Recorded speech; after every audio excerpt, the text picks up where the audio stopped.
来，乡亲啊，继续是这个政坛的消息。来看郭文铁，昨日的823纪念日致辞的时阵，讲要用上届开放的态度，甲各党的领袖展开着对话。结果，互民进党的发言人张志豪甲质疑，爱郭文铁提出着对话想法进前，应该先甲家己来对话。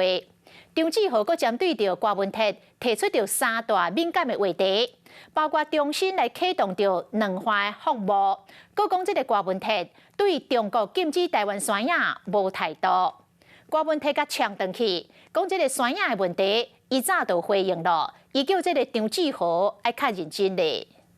我主张降低两岸的恶意螺旋增加交流对话。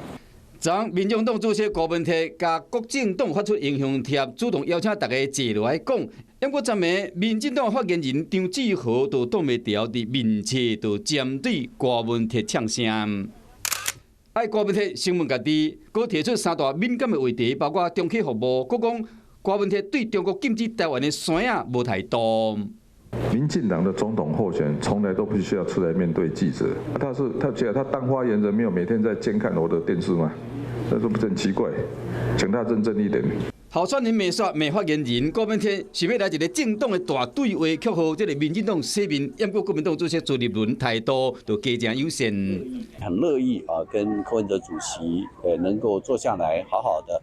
那大家一起就各项的公共议题，再到立法院的合作，到选举，避免造成民进党躺着就当选。我们大家一起来努力。我跟朱立伦40年前就认识了，所以说本来就认识了，所以没什么沟通，没有什么问题。甲朱立伦是40年的好朋友，讲要沟通绝对无问题。另外一方面，甲过党的嘉宾之约敢决定好啊。喝茶讲话有什么关系？不过这个喝咖啡我发现去喝咖啡会心悸，所以喝果汁好了。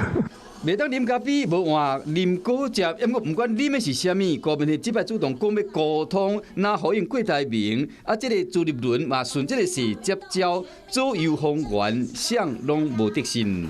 Hello， 我是郑雅芳，想要抢先掌握最及时的新闻资讯吗？赶快订阅、按赞、开启小铃铛，锁定华视新闻 YouTube 频道。